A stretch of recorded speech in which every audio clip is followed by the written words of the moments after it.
ഇന്നും ഒരു പ്രസ്ഥാനത്തിനോ ഒരു സംഘടനക്കോ ഒരു മതത്തിനോ നേതാവ് ഉണ്ടായേ പറ്റും.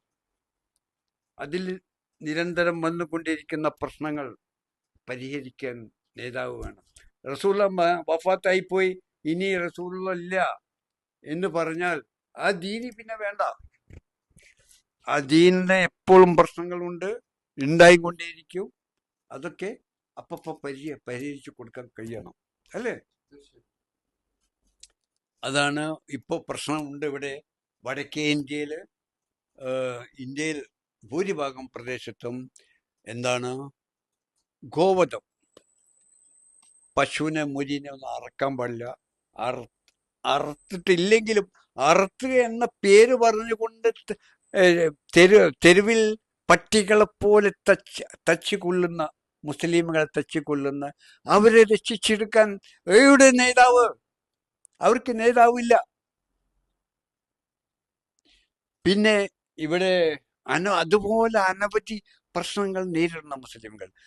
മുഹമ്മദ് റസൂൽ വഫാത്തായി പോയി, ഇനി ഒരു നബി ഇല്ലെങ്കിൽ പിന്നെ ഇവന്മാരെ ആര് രക്ഷിച്ചെടുക്കും? പിന്നെന്തിനാണ് ആ മതം? അപ്പൊ ആ രക്ഷിച്ചെടുക്കാൻ കാലങ്ങളിൽ വന്നുകൊണ്ടിരിക്കുന്ന പ്രശ്നങ്ങൾ, ദുരിതങ്ങൾ, വിവിധങ്ങളായ അതിൽ നിന്ന് പരിഹാരം കാണാനും രക്ഷിച്ചെടുക്കാനും എന്നും നേതാവ് വേണം. അതുപോലെ നമ്മളെ കേരളത്തിലല്ല, ഇന്ത്യയിലെ മുഴുവൻ മുസ്ലിമുകൾക്ക് ബാധകമായിരിക്കും. നിങ്ങൾക്ക് ഒരു ആൺകുട്ടി ഇല്ലെങ്കിൽ, പെൺകുട്ടിയാണെങ്കിൽ നിങ്ങളുടെ വീടും സ്വത്തുക്കളും നിങ്ങളുടെ സഹോദരന്മാർക്ക് തിരിച്ചു പോകും. സഹോദരന്മാർക്ക് കൂടി അവകാശപ്പെട്ടതായിരിക്കണം. അങ്ങനെ ഇത്ര പെൺകുട്ടികൾ ഇവിടെ പിതാവ് വീട് എങ്ങനെയോ വെച്ച് കൂട്ടി ബാങ്കിൽ നിന്ന് കടം വാങ്ങി വീട് ഉണ്ടാക്കി അവർ താമസിക്കുന്നു. അങ്ങനെ പിതാവ് മരിച്ചുപോയി. മരിച്ചുപോയപ്പോൾ പിതാവിൻ്റെ സഹോദരങ്ങൾക്ക് അവകാശികളായി. ബാങ്കിൽ മുഴുവൻ പണം അടക്കാനുണ്ട്. ബാങ്കിൽ പണം അടക്കാൻ പൈസ ഇല്ല. ഇവർക്ക് അനാഥകളാണ്, എത്തീമും അനാഥയും. ഭാര്യ വായ്പടിച്ചുപോയി. അങ്ങനെ ബാങ്ക് ജപ്തിക്ക് വന്നാൽ അത് വിറ്റിട്ട് പൈസ കൊടുക്കാൻ മറ്റുള്ളവർ തയ്യാറില്ല ഒപ്പിടാൻ. ഓല അവകാശം കിട്ടണം. വിൽക്കാനും പറ്റില്ല, ഒന്നിനും പറ്റില്ല. ബാങ്ക് കൊണ്ടുപോയി ഇവര് റോട്ടിൽ ഇറങ്ങേണ്ടി വന്ന്. ഇതുപോലെ അനവധി കേസുകൾ. ആരെ ഇവിടെ പരിഹരിക്കാൻ ഏത് നേതാവുണ്ട്? മുഹമ്മദ് ഇപ്പൊ ഇല്ലെങ്കിൽ പിന്നെന്തിനാണ് ഈ മതം? പിന്നെ ഇതുപോലെ ഈ വിശ്വാസികൾ രക്ഷിച്ചെടുക്കാൻ ആരാണുള്ളത്? ഇവിടെ ഉണ്ട് നേതാക്കന്മാരെന്ന് പറഞ്ഞ് അവരെ ഇറങ്ങിയിട്ട് ഇതുപോലെയുള്ള പ്രശ്നങ്ങൾ പണം കൊടുത്തിട്ട് അവർ രക്ഷിച്ചെടുത്തേ പറ്റൂ നേതാവുണ്ടെങ്കിൽ. ഇവിടെ ഉണ്ടല്ലോ ഞാൻ പേര് പറയില്ല, ചില നേതാക്കന്മാർ, ഭയങ്കരമായ നേതാക്കന്മാർ. അനവധി പള്ളികളും അനാഥ മന്ദിരങ്ങളും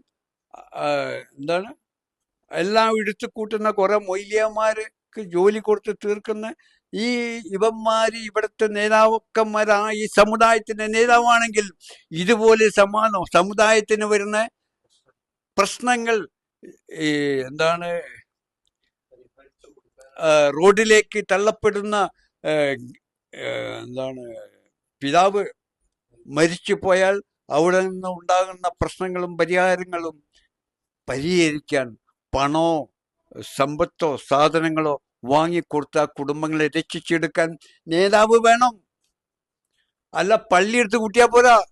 ഈ ചെറു പള്ളികളാണ് ഓരോ ദൈവം കുടികൊള്ളുന്ന ദൈവഭവനമാണ്, പള്ളിയാണ് ശരീരം. ഈ പള്ളികളെ രക്ഷിക്കട്ടെ ആദ്യം, എന്നിട്ട് മതി മറ്റേ പള്ളികളെ രക്ഷിക്കാൻ.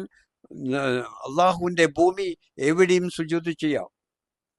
ഇനി പള്ളി തന്നെ വേണമെന്നില്ല. അള്ളാഹു ഹൃദയത്തിലേക്കാണ് നോക്കുന്നത്. നിങ്ങളെ മനസ്സെങ്ങനെ, നിങ്ങൾ എങ്ങനെ അള്ളാഹുവോട് അടുത്ത് അള്ളാഹുവിന് ശുക്ർ ചെയ്യുന്നതെന്നാ. അത് പള്ളിയിൽ തന്നെ പോയോ എന്നല്ല നോക്കുന്നത്, നിങ്ങളുടെ കൽബിലേക്കാണ് അള്ളാഹു നോക്കുന്നത്. അപ്പം പള്ളിയിലേക്കല്ല നോക്കുന്നത്.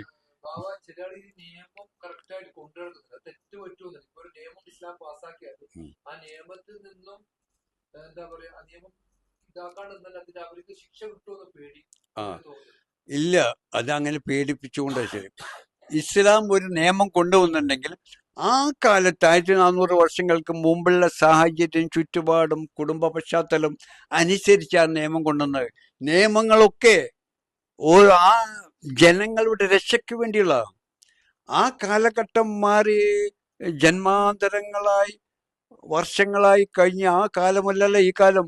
ഈ കാലത്തിന്റെ പ്രത്യേകതകൾക്കും മനുഷ്യന്റെ സംസ്കാരത്തിനും അനുസൃതമായി ആ നിയമങ്ങൾ ചിലത് അപകടകരമാണ്. അത് വ്യത്യാസപ്പെടുത്തിയേ പറ്റൂ. അതിന് നേതാവില്ലെങ്കിൽ എന്തു ചെയ്യും? അനാഥമായി ഈ സമുദായം. അപ്പം നേതാവിന് ചമയുന്നവർ അത് ഏറ്റെടുത്ത് നടത്തിയേ പറ്റൂ, അല്ലെങ്കിൽ നമ്മൾ നേതാവാണെന്ന് പറയരുത്. ഓക്കെ.